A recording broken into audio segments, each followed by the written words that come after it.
Hi, welcome to this episode of Springdale Today. My name's Mary Jordan. I'm your host. Joining us on this session of Springdale Today is Tyson School of Innovation esports coach and computer science teacher Burl Sniff, D2SI esports athlete Ky'Andre Wawrzaszek, and D2SI graduate and former esports team member Anthony White.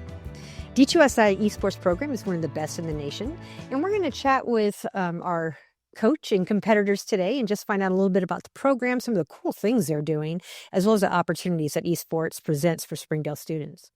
Thank you guys for being here today.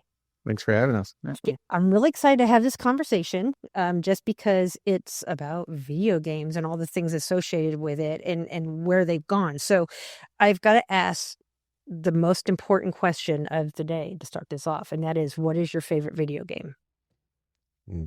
I'd have to say my esport of choice, as well as my favorite video game, is League of Legends. It's what I competed in high school the whole time, and I still play it to this day, like pretty often. So definitely the most memories I've made, like the most real friendships I have from a video game are because of League of Legends. So I'd say that's my favorite game. Yeah, I mean, I've been playing League of Legends for probably 13 years now. It's been a long time. So that's up there for sure. Classically, I would say maybe something like Chrono Trigger would be my favorite video game, an old school role-playing game. But yeah, probably League of Legends as well. Yeah, I think one of my favorite games for like esports would be League of Legends, because I started playing that from 6th grade, and it's just really gotten me further. And help us understand what League of Legends is, right? Because that is a big game for what you guys are doing. What kind of game is that? Anthony, you want to take this one here? So it's not like it's called a MOBA, which is a massive online battle arena, which is basically just like fighting other players. Like you basically start off in the game and you defeat minions to get gold and buy items that make your character stronger, and you get levels, and then you get more skills so that you can beat up other people better. And the goal is it's like 5v5, so there's 5 people on each team, and you basically just want to gain as many resources as possible, deny as many resources as possible from the enemy team in order to put yourself in a strong position to push into their base and destroy their objectives. Yeah, I like to sometimes describe it as reverse tug of war with the team, because you're pushing into the enemy base as opposed to pulling them towards you. And then, doing what he said, basically. See, I'm smarter already. I didn't know any of that before we started. And I'm going to tell you, my favorite video game is Ratchet and Clank. Oh, nice. All right. So a little old school, but it just never fails to be entertaining. Yeah. All right. So what about a gaming system? Do you guys prefer a system, a PC? What do you play on? I play on PlayStation a lot, because that's like mainly what like I'm like available to. So I play a lot of like PlayStation games, like old PlayStation games, newer ones. So say I'm working on trying to get a PC so I can just practice more at home.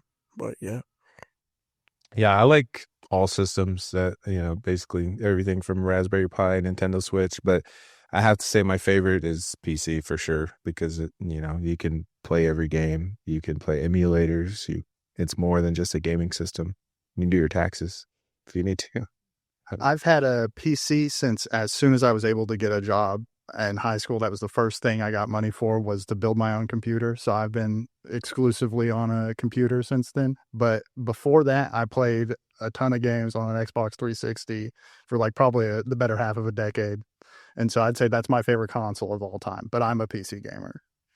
Now, would you say League of Legends is the game that got you guys all into esports, or was there a particular game that really got you hooked? For me, it was 100% League, because whenever we first started the program, there was 2 games. There was Rocket League and League of Legends. And I know Rocket League's super fun and a lot of people really love it.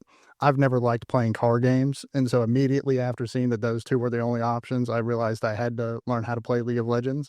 And so from then on, League was what got me into esports and got me dedicated to everything. So Now, Anthony, you now work at Archer Learning Center on the IT team, right? Yep. When were you on the D2SI esports team? Since 8th grade. So I think that would have been 2018, about then. All right. And when did you graduate? 2022. And then Ky'Andre, how long have you been playing? I've been playing, I'm in my 11th year, 5 years Yeah, since sixth sixth grade. grade, Yeah. since I started. So why? Why esports as far as things that you could be spending your time, investing your time in? Why that? Whenever it comes to investing my time, I like to have time to invest seriously and time to invest in something that allows me to open my mind up and get more of like an abstract view of the world. So League of Legends and esports helps me see a different side of what I normally like to study. It's what helps me realize more people have more plans with themselves instead of just studying, just looking for a job, just trying to succeed in a field that's education. People who try to succeed in a field that can provide them something to lift them up for the rest of their lives. Thank you for sharing that with us. I really appreciate your sharing that with us. What about you, Anthony? What got you hooked on esports? So I've always been into video games. Like my parents always tell me stories of how when I was 3 years old, my dad was playing Teenage Mutant Ninja Turtles on the TV, and I went and picked up the controller and started doing better than him. And like, so I've been playing video games forever. Like it's been a part of my hobbies and everything as long as I can remember. And in high school, I kind of had I started hearing about esports in the school environment. Like I had been to tournaments before for games that I played by myself, like outside of school grounds, just on my own time for fun. And I found that there was really like high school programs, like kids in high school that were dedicating themselves to playing games competitively.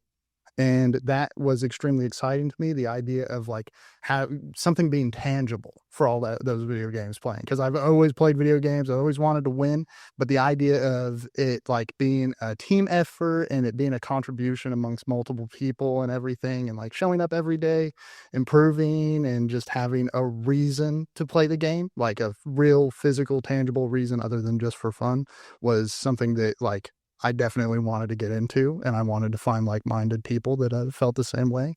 So, yeah, that's what got me into esports. And then Burl, it's kind of a unique thing to coach. What made you decide to coach this team? Well, I'm a little older than these guys, so I grew up watching StarCraft esports. It's the older game, but when I was in high school, it was really popular in Asia, in Korea. And so I was a part of a few leagues for a game called Counter-Strike, which is still around today. People still play it competitively. And so like ever since I was in high school, I was also trying to be a part of esports teams and competing with friends and that kind of thing. And so when I became a teacher, I immediately wanted to start, a video game club. I wasn't even really thinking esports yet. I just wanted to kind of get something going where, like he was saying, people could come together and experience it together and get behind something together, be part of a team. And so from there, as esports has grown, it's the opportunities have opened up for college, for jobs, for esports. The industry is huge now, and not even just players. I mean, there's so many jobs, broadcasting, social media. There's so many different jobs associated with the esports realm now that I think, if we're not taking advantage of all these opportunities, then what are we doing? So I wanted to become part of it and help grow that at the school level and just, help promote it and create opportunities for kids. Well, and then does DTSOI have more traditional sports as well? We do. Our cross country team is pretty big. A lot of our tennis players play on the Springdale High team. So we're slowly growing. We don't have traditional sports like Springdale and HAR-BER do. We don't have a football team. Our soccer program is huge, but it's not the same, leagues that the divisions that the other high schools play in. But we have a lot of athletic programs that are doing really well, but not quite traditionally like the other high schools do. So esports is a big part of, our competitive and team sports scene. Well, as I understand it too, though, your athletes, if they want to play basketball, football, pretty much any other sport that's not offered at D2SI, they can play it at another district school such as Springdale High School or HAR-BER Yeah, High School. absolutely. And even the junior high, since we have 6 through 12 at our school, we have a lot of kids who play football for Lakeside or for Sonora. So yeah, they can be involved across the district and in the different team sports. And then, so tell me a little bit about the progression. How many kids did you have start with? Where are you at now with the program? Yeah, recruiting kids is always one of those things. It's hit or miss. A lot of kids, gamers really like the game that they like to play, you know? And so when they find out we don't offer the game that they like to play, a lot of times they're not interested in continuing on, which is, I get it. But I would say when I first started, we had a decent amount of kids. I took over the program. I don't know, what grade were you in at that point? 10th grade, maybe? It would have been 9th or 10th. Yeah, 9th or 10th grade. And we probably had maybe 10 or 15 kids. And then, I opened it up to the middle schools when Ky'Andre and a bunch of the 6th graders joined. And so from there, every year is different. Some years we have, 30 plus kids. This year we have about 25. So it fluctuates, depending, but more kids. I mean, every year, kids that come to DTSOI 6th and 7th grade or higher, they come and they ask about the program and they're really interested, and they come to my interest sessions, because I hold interest sessions sometimes for kids who are curious but not quite sure about it, to just educate them about the program. So yeah, I would say it's grown quite a bit over the years. All right, cool. And you said you had multiple teams too, right, within the program?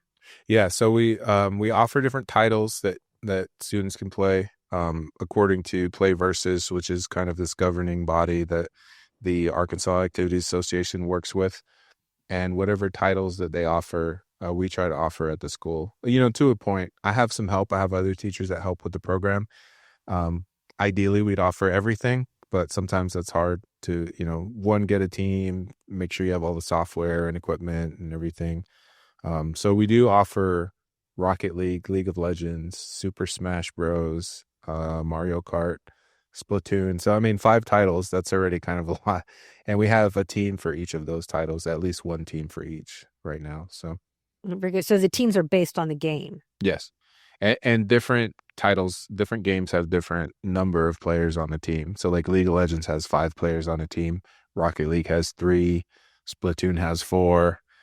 So you get a mix of the different kids and teams and numbers. The team has been ranked as one of the best in the nation. Anthony, what was it like for you to be at the beginning of that and kind of see where the team has gone and what it's become? It was honestly the getting to be a part of esports growing at SOI was awesome, because it started off with me and one of my friends in an East classroom telling our East facilitator that we wanted to do esports. We wanted to do it as a program and everything, because we didn't have a team or anything. There wasn't any kind of esports or video game club or anything at SOI. And so we brought it up to our East teacher, because, that's where you do projects for the school and everything.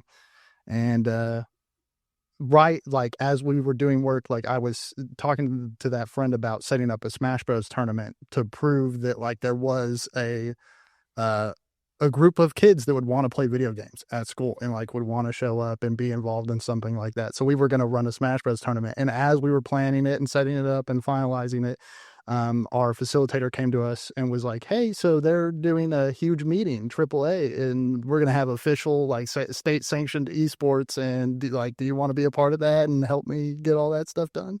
And so, yeah, totally. I did it. And so we started from like being in the East room playing on Macintoshes, like 10 of us would be playing on Macs. There'd be like an English teacher in there that wasn't like didn't really want to be there, but like the kids enough to be in there. And then now it's like we got a dedicated coach and we get jerseys, and you get to kind of travel for games every now and then. It's like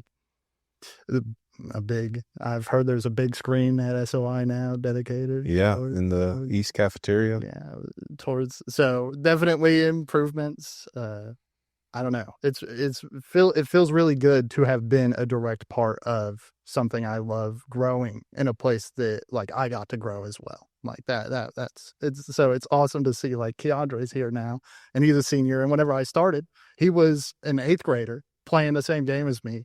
And so now he's in his senior year playing the same Junior. game. My bad. Junior year playing the same game as me. So I don't know. It's really cool to see that effect of my passion is still there. Obviously, it wasn't just me, but the fact that I got to be a part of that. And yeah. I always like to be at the start of something. It's always fun to be at the start of something. So now I touched on a little bit and mentioned that your team does really well. What can you share with me about some of its successes?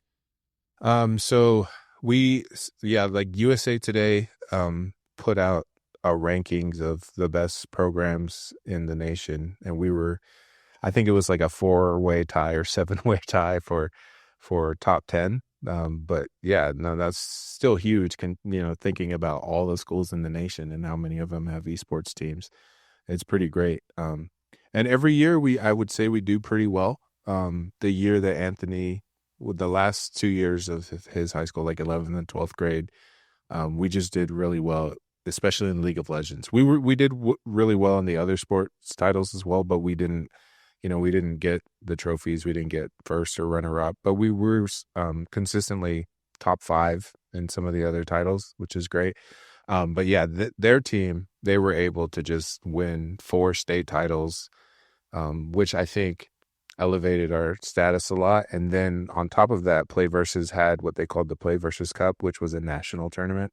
And so they played schools from California, from Texas, from, Illinois, all these schools. And I think that's what really got us on the radar of, USA Today and all these colleges. Like he mentioned, several colleges reaching out to him to recruit him. And it was because of the success they had as a team. So yeah, I think a lot of it had to do with their League of Legends team doing really well, winning those consecutive titles. It's interesting because it sounds like esports offers an opportunity that traditional sports don't, in that if you're playing football, you're playing within this region, teams that are next door, essentially. Whereas you guys have the ability to become visible to people around the world when you play.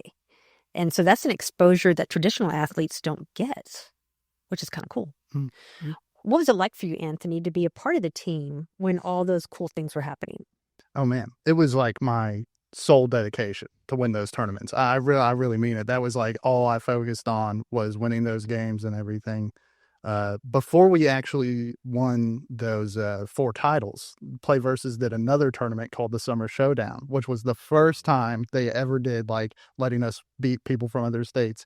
And we took out like a team from Maine. And the final team, we beat a private school from Oregon to win that one. And that was our first ever tournament win. And that completely realizing that I could win, because League was the first thing that I ever felt like I had limitless improvement potential at. Like I just had to keep playing and keep grinding and getting better.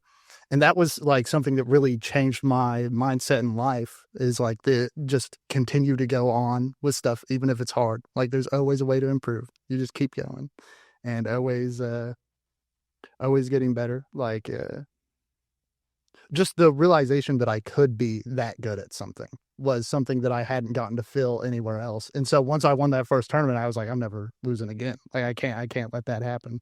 So we won the next 4 seasons in a row. We had a flawless one in there where we didn't drop a game, even in regular season. In playoffs, we went through completely flawlessly. So we had a perfect season, didn't drop a single game. And that was it really was just all the work combined from everybody, because it was the same team for almost 4 years, same 5 of us for almost 4 years. And so it was just the buildup of all of us caring so much about the game. We were always talking about it. We were always coming up with new strategies to win our games and everything. And those guys became my best friends, because I was really spending all of my time with them over and over again, because our sole focus was winning those tournaments. So, I don't know, man. That was it was awesome. It was awesome to win all those times and be a part of all that. Definitely a highlight of my high school career. We'll say that. And I was going to say, as a teacher, coach, facilitator, whatever you want to call, seeing these guys, the amount of dedication they had to just working as a team, planning as a team, researching the other teams they were going against and planning around that. I mean, it just blew me away to see, them come together like that and work like that together. is really cool to see. Well, in Ky'Andre, you hear about this and the success of the team. How does that motivate you over the next couple of years as a competitor? I don't want to bring disgrace upon our school's name. In a sense, like Anthony had such I remember like watching Anthony play the game with all of his friends and with his team and just getting better and going further, and just witnessing him try as hard as he did just made me want to play more, made me want to win more, made me want to make sure our school stayed the best in the state. I think that with teammates and coaches like you guys, that you have a really good chance of doing that. And I can't wait to see, because the season just started for you guys, did it not? Yeah, it started pretty recently. I think so it starts with a preseason, and those games don't technically count towards the season total. But I think actually earlier we said you guys played one game, but I think you've played more than that, because when I looked at the record, it was 5-1. So yeah, right now they're ranked second place in the state, and they haven't played the first place team yet, so that could change. Who's the first place team? It's Morrilton. So yeah, Morrilton. They have a really good program there. Their superintendent, from what I heard, is a gamer, and he's really built this esports lab for them, and they're investing a lot into the program. So they have a pretty good team. So I think we can beat them, though. So we'll see. Watch out, Morrilton. We're coming for you. All right, so help me understand a little bit about what the setup looks like when you're doing an esports competition. What does it look like for you guys? So as far as our program at SOI, we have all these accolades. They've done all these things, amazing things, but it's really just a computer lab with a bunch of kids that come in and play video games. They're communicating because they're right next to each other. There's a lot of team planning and communication skills that they need to have in order to be successful. But at the end of the day, it's really them coming into the computer lab, setting up, getting ready to play the game. At least that's my perspective. These guys might have more to share about that, but I was going to say the same thing. For the most part, it's just a computer. Wherever you are, it's like, even if you're competing like at your house digitally, like it's just a computer. Or if you're at a school and you've got multiple computers lined up and you've got everybody with you, it's just a computer. Like that's the way to put it. Yeah, when we're at our best, I would say like we'll stream the matches. I have casted a lot of our matches in the past. Ky'Andre's casted some of the matches in the past. So we get students involved that way when we're doing our best. We'd stream every single game and cast every game, and we'd have a video on demand record on our Twitch channel. But it doesn't always work out that way. Some days we're busy, some days we can't stream. But we, at the end of the day, as long as the team shows up and they log in and play the game, that's basically how it goes. Well, how is the event scored? Is it like one round, or do you do multiple rounds and add up points, or how do you get determined to be the winner of any particular round or sessions? So for League of Legends, it works that there's a regular season, which is basically just you play against like 8 or so random teams throughout the weeks, and you get a standing basically. Like it'll track your wins and your losses, and the more wins you have, the higher of a seed you have. And then it goes to playoffs, and then it just works like a normal tournament bracket from there. If you have a higher seed, you get placed against lower seeded teams, and so you have an easier run to the finals. So yeah, just basically a standard season. It's a best of 3, so they play, at least 2 games, 3 if 1-1 kind of thing. So that's for League of Legends. And then Rocket League's a little different. Those games go a little faster, so those are best of 5. But the season's similar in the structure of it. So they you tally up points and wins and losses, and then your playoff seed is based on how you performed in the regular season. And then the playoffs are a tournament to see who's the winner at the end. Anthony, you said something earlier that made me question, are you only competing against schools when you guys are playing, or might you be competing from somebody who's playing in their living room? If you're playing in specifically like play versus esports, like what SOI does, you are only playing against another 5 team of students from a school. That's how it works. If you're you can play like tournaments against other people like that wouldn't be from a school. But if you're doing the school sanctioned esports stuff, you're going against another team of 5 schools. But to touch on what you're saying, during COVID, obviously there were a lot of restrictions and things. So they did open it up to where students could compete from their houses. And so your coach still has to coordinate with the team. And so you'll make sure you'll contact everybody, make sure they're all online, make sure the player logging in is the person who they say they are. There's some ethical guidelines as well. So some schools do have kids who just play from home all the time, which is fine as long as they verify they are who they are. So esports is a little different from traditional sports in that way that like you might have all 5 of your kids playing from different locations, but they're still communicating together. They're still talking to each other. They don't have to all be on site together. Ideally they are, and they're right next to each other and they're talking and having a good time. But sometimes kids have to play from home or they're sick, they're out of school, whatever it is. So it's nice to have that option. That's crazy when you consider, just how far the world has come. So how intense do these competitions get? They can get pretty intense sometimes. Like whenever we like it by intense is like not physically, of course, but mentally, it can be pretty straining. Because if one person's doing bad, it's gonna affect the whole team. And if someone's running late, or if we're missing a person, and we just have to play the game as is, it's a lot of mental strain on the team. But it's also a very big confidence booster. Whenever we win a game, and it's not a hard game, but it's not an easy game, it's a lot more better feeling in a sense. It makes us have more confidence as players to win more and just do more. So, yeah.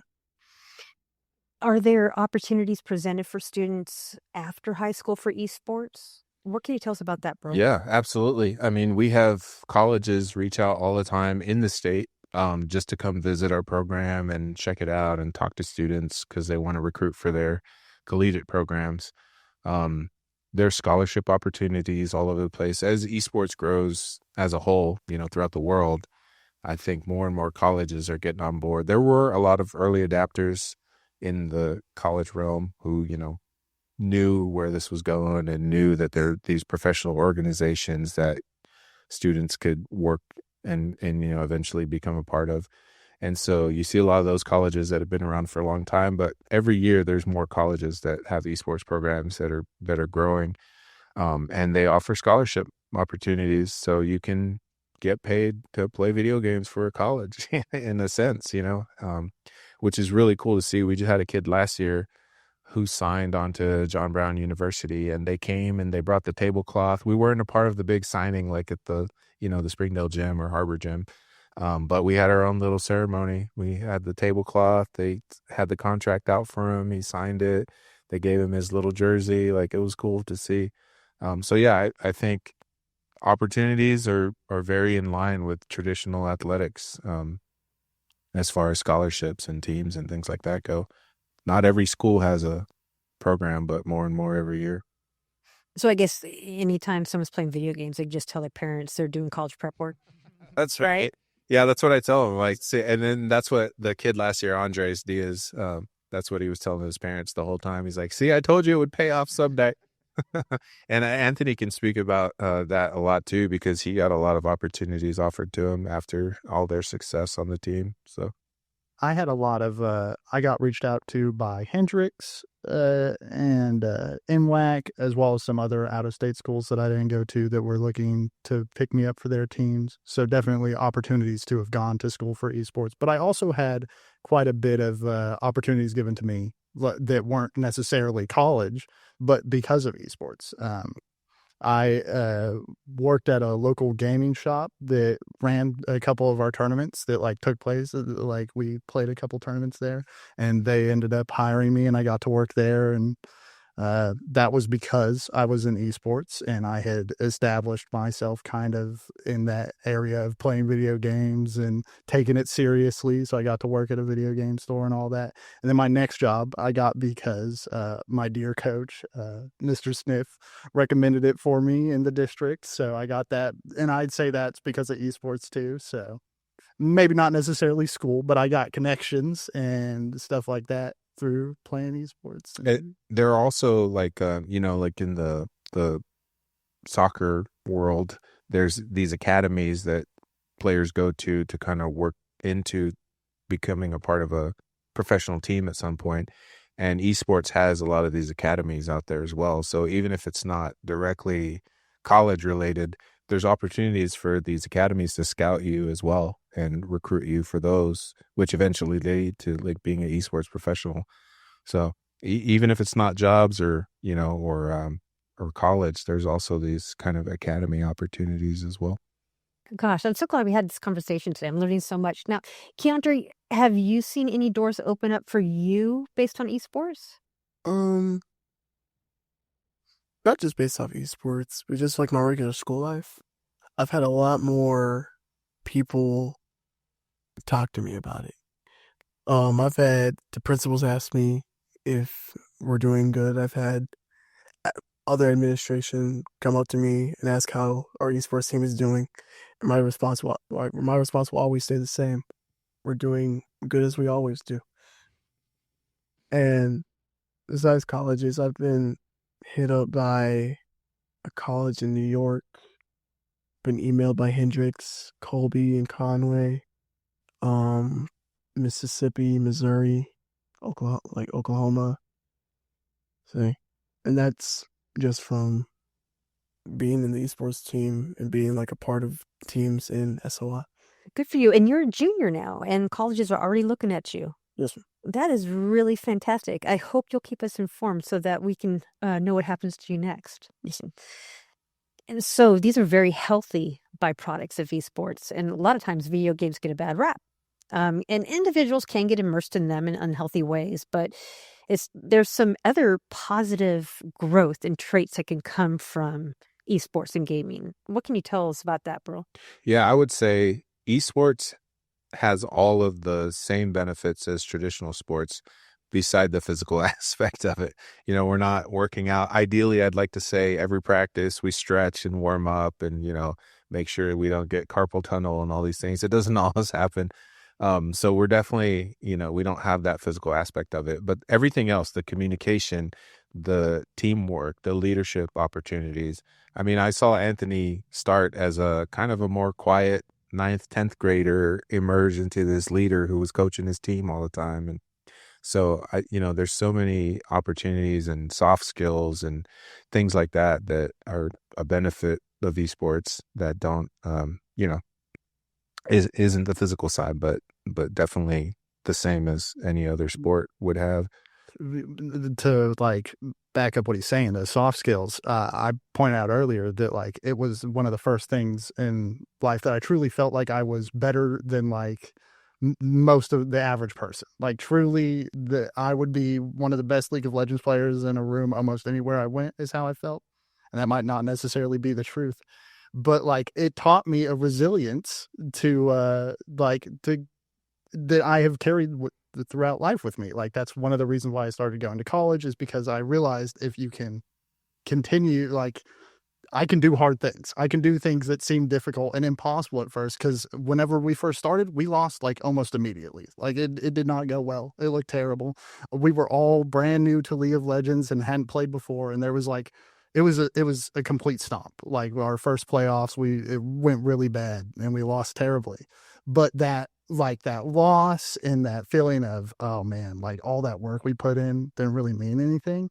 And to come back at it again and want to do better. And really like that was a skill that I learned from League of Legends and esports in general that I've carried with me and I continue to use to this day. And I hopefully will refine it further, And going back to kind of what Ky'Andre was saying about, having that mental drain, I've seen kids who are just bubbly and excited and loving to play the game, in those tense games where you're losing and you're down and everybody kind of shuts down and gets quiet. And then you really see them start to develop this resiliency like he's talking about, because it can be mentally draining. And, when no one's talking, something's wrong. And so trying to remotivate them to carry on. And I always like to say on those tough games, like, these are the ones that make you the better player. Like the ones that come easy, that you just win easily, they don't really teach you a lot, So these games that are tough and are hard fought, like those are the ones that are going to teach you the resilience and make you a better player, make you a better person.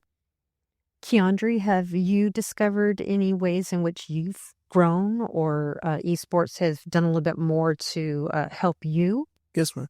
It's whenever I first started, I'd always picked up games easily as a kid, like no matter what it was, computer, like console. League of Legends was the most humbling experience of my life. I got bashed the first ever game I played by Anthony and the team.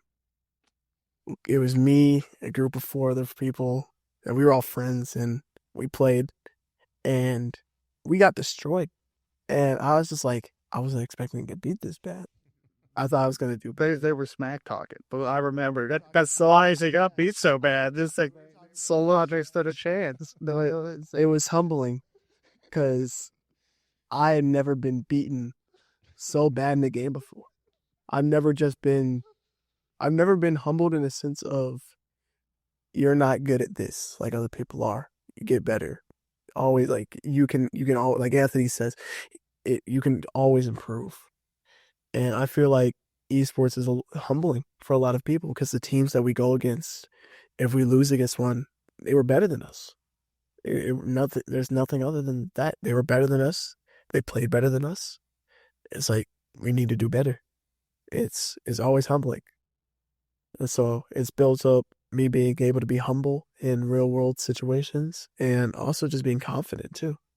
Because teams that we know we're going to win against, or we know we're going into a hard game, it gives me confidence to be like, we're going to win this no matter what.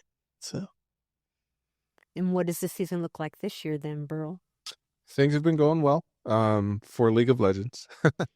Our other teams, we had some struggles getting started. Our Splatoon team is doing well now. They have their main players now, and that was a whole challenge just to get that team off the ground. So they're doing well. Rocket League, our middle school team, is doing decently. The high school team, we don't really have one this year, so we're looking to recruit people for that for the next season, for the spring season. But yeah, League of Legends is doing really well. They're ranked 2nd place, like I was saying earlier, in the state. And then we have our Smash Bros team is doing really well as well. They're always, like I was saying, top 5 or so. And it's looking like it's going that way again this year. So hopefully we'll get first in that one too. They're doing really well. I don't think they've lost a game yet. So yeah. And League of Legends has only dropped 1 game, like the best of 2. They've only dropped 1 match. They've won pretty much every other game so far. The match was a forfeit too. Yeah, that's a forfeit. We had to forfeit because we had to cancel practice one day, and they weren't able to get home in time to play from home, so we had to forfeit because there is a time limit. They give you so much grace to show up for the match, and if you don't, then it's an automatic forfeit. It makes sense. And we just weren't able to come together that day. But every other match they've won, so it's looking good so far. Fingers crossed, we'll stay on top. Ky'Andre, do you have any goals or hopes for this season? To win. To win. Do you have any personal bests you want to beat? I want to be a better teammate. I want to be a better team coordinator. It's just like my main goal for this season and the season to come is to be able to lift my team up and have that sense of longing. We have a team member who can't really play from home, but he tries his best. League of Legends created a mobile game. He'll play that just so he can remember characters' abilities.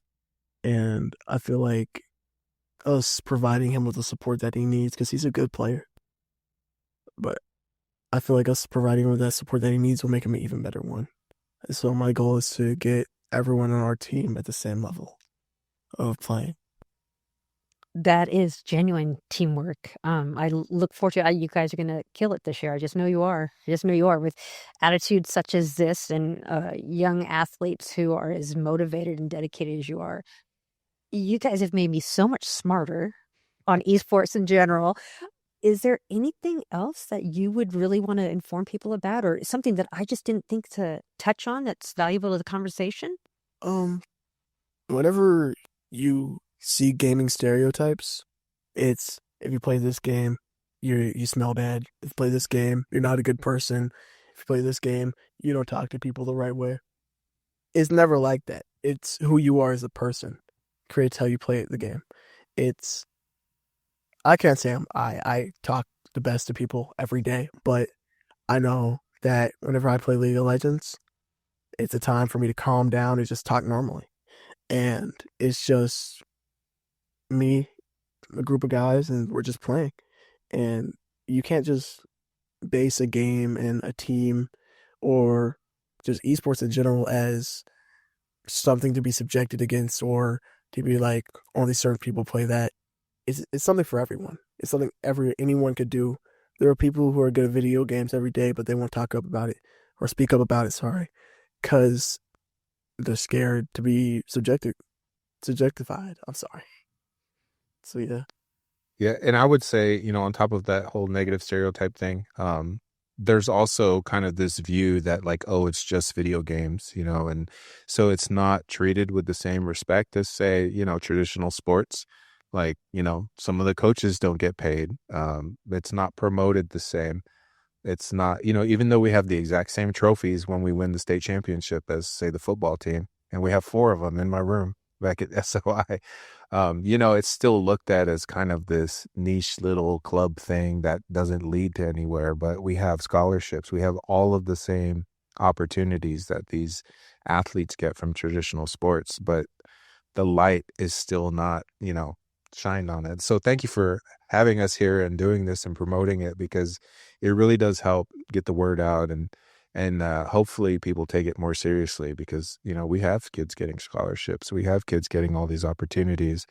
So I hope people take it more seriously. I hope it's invested in the same as all the other traditional sports. Yeah, I hope so too. Now, and I'm just thinking as you're talking, I imagine it's pretty male dominated as well. It can be, but actually, there's a lot, like a lot of the coaches in the state, a lot of the esports facilitators are female. And, if you watch professional esports, a lot of the casters and commentators and people are female as well. And, as far as players, it is a little more male dominated. But yeah, absolutely. We would love to have more girls come out, more women come out and join the teams. And we have had a few. More should come though, for sure. Yeah. Well, sometimes it's just knowing that opportunity is available. So thank you for sharing that with us. Yeah, Thank absolutely. you all for being here and talking with us. And I hope you'll keep me informed, Ky'Andre, as your future. And Anthony, you're still with the district. I'm so thrilled. Please keep us informed what's happening with you and Burl. We cannot wait to see what you guys do this year. Yeah, if all these guys, I just show up and try to stop them from screaming at each other. Well, thank you all for being here today. We really appreciate you. Zero, thank you. And thank you for joining us for this session. I'm your host, Mary Jordan, and I look forward to talking to you next time on what's happening in Springdale today.